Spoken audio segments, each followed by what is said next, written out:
Bismillahirrahmanirrahim. Assalamualaikum warahmatullahi wabarakatuh. Pada kesempatan kali ini saya akan menyampaikan sejarah mengenai salah seorang nabi yang mempunyai mukjizat yang luar biasa. Nabi ini dikenal dengan nama Nabi Haskial. Di dalam Islam ada seorang nabi yang dikenal dengan nama Nabi Haskial alaihissalam. Menurut riwayatnya, nabi ini diberikan mukjizat yang cukup luar biasa, yaitu dapat menghidupkan ribuan manusia yang telah dimatikan oleh Allah Subhanahu wa Ta'ala. Kisah ini bermula pada masa pembuangan ke Babilonia yang dialami oleh Bani Israel, yang terjadi pada tahun 586 hingga tahun 538 sebelum Masehi, yaitu setelah kerajaan Yuda takluk kepada kerajaan Babilonia baru. Saat itu, kerajaan tersebut dipimpin oleh Raja Bukhtunasor atau yang dikenal dengan nama Nebukadnezar. Di saat itulah Allah Subhanahu wa Ta'ala mengutus Nabi Haskial alaihissalam bin Buzi al-Ajuz sebagai utusannya kepada Bani Israel. Sebagaimana ditulis oleh Imam Ibnu Katsir rahimahumullah di dalam kitab Qisasul Anbiya atau Kisah Para Nabi, Haskial alaihissalam adalah seorang nabi yang diutus pada Bani Israel setelah masa kenabian Nabi Musa dan sebelum Nabi Daud alaihissalam. Kata Haskial memiliki arti Allah Subhanahu wa Ta'ala mensucikannya. Selain itu, Nabi Haskial alaihissalam juga dikenal dengan sebutan Hiskil atau Yeheskil. Bagi sebagian kaum Bani Israel, Nabi Haskial alaihissalam kerap dianggap ekstatik, penghayal, bahkan sakit jiwa. Di masa pembuangan ke Babilonia, Nabi Haskial alaihissalam tinggal di Tel Abib, di tepi sungai Kebar. Beliau sempat berumah tangga sebelum Allah Subhanahu wa Ta'ala mengutusnya sebagai seorang nabi. Nah, setelah 5 tahun hidup di pembuangan dan diusir selama 30 tahun, Nabi Haskial alaihissalam ini ditunjuk oleh Allah Subhanahu wa Ta'ala untuk menjadi utusannya. Di mana saat itu Bani Israel mulai melakukan penyembahan terhadap berhala, yaitu kepada Dewa Baal, dan mereka juga takut terhadap wabah penyakit. Diriwayatkan oleh Ibnu Ishaq, saat itu Bani Israel mangkir dari perintah jihad yang diserukan oleh Nabi Haskial alaihissalam lantaran takut mati.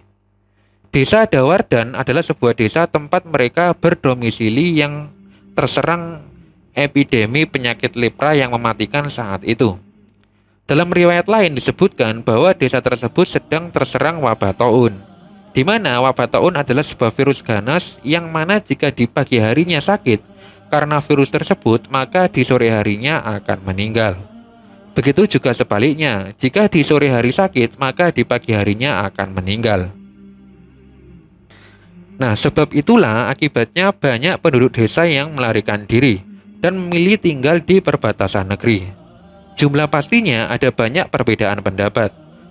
Ada yang mengatakan 4.000 jiwa, kemudian 8.000 jiwa, bahkan pendapat lain menyebutkan bahwa jumlahnya mencapai 40.000 jiwa. Wabah ini terus berulang hingga tahun-tahun berikutnya, hingga suatu saat Nabi Haskial mengunjungi daerah mematikan tersebut dan melewati jasad-jasad orang yang telah wafat akibat penyakit tersebut. Di lokasi itu, Allah Subhanahu wa Ta'ala berfirman kepada Nabi Haskial alaihissalam, "Apakah engkau ingin aku perlihatkan bagaimana menghidupkan mereka kembali?" Nabi Haskial alaihissalam menjawab, "Iya, aku ingin melihatnya." Lalu Nabi Haskial alaihissalam pun menggerak-gerakkan jari jemarinya, dan atas seizin Allah Subhanahu wa Ta'ala, tulang belulang itu berterbangan dan bersatu kembali. Kemudian terdengar suara seruan agar daging dan anggota tubuh yang telah raib itu berwujud kembali. Dan seruan terakhir menyerukan, "Wahai para jasad, Allah memerintahkan kalian untuk hidup lagi." Maka dengan ini, mukjizat Nabi Haskial alaihissalam pun telah nampak. Tulang belulang yang berserakan itu kembali bersatu atas izin Allah Subhanahu wa Ta'ala, lalu disempurnakan dengan bersatunya kembali daging dan bagian fisik yang semulanya telah rusak. mereka hidup kembali dan berjanji akan menaati Nabi Haskiel alaihissalam. Ketika orang-orang tersebut telah dihidupkan kembali, mereka berkata, "Maha suci Engkau ya Allah, segala puji hanya bagimu. Tiada Tuhan melainkan Allah Subhanahu wa Ta'ala."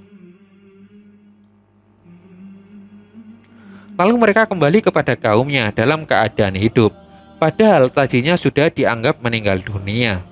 Hal ini selaras dengan firman Allah Subhanahu wa Ta'ala di dalam Al-Quran Surat Al-Baqarah ayat 243 yang mengatakan, "Tidakkah kamu memperhatikan orang-orang yang keluar dari kampung halamannya, sedangkan jumlahnya ribuan karena takut mati? Lalu Allah Subhanahu wa Ta'ala berfirman kepada mereka, 'Matilah kamu.' Kemudian Allah Subhanahu wa Ta'ala menghidupkan mereka.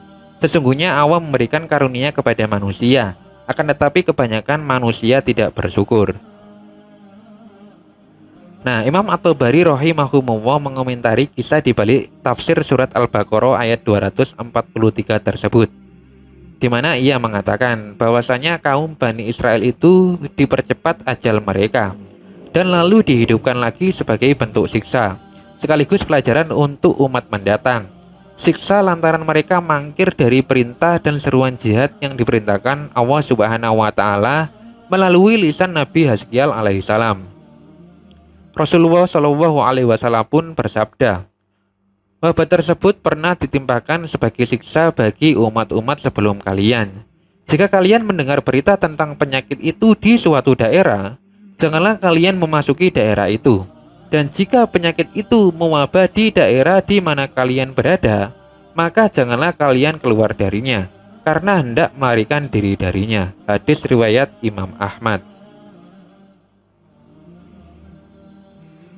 Di dalam hadis sahih riwayat Imam Bukhari dan Imam Muslim, Imam Ibnu Ishaq rahimahullah menceritakan, ketika Kalib bin Yufana kembali ke pangkuan ilahi, yaitu setelah Yusya, semua urusan Bani Israel diserahkan kepada Nabi Haskiel alaihissalam bin Buzi, putra daripada Al-Ajus, yang telah mendoakan kaumnya, sebagaimana telah disebutkan Allah Subhanahu wa Ta'ala dalam firman-Nya.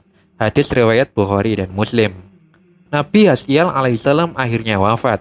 Namun sayangnya, Bani Israel ingkar terhadap komitmen dan perjanjian mereka untuk selalu taat dan tidak melakukan penyimpangan. Kemudian sepeninggal Nabi Haskiel alaihissalam, mereka kembali menyembah berhala.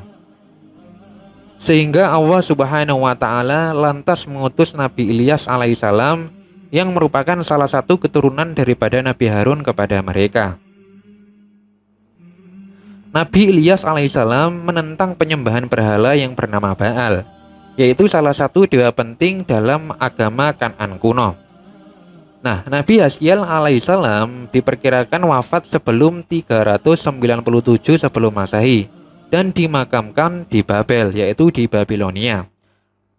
Makam Nabi Haskiel alaihissalam terletak di daerah Al-Kifl, yaitu sebuah kota di Irak Tenggara yang berada di Sungai Efrat antara Najaf dan Al-Hilal.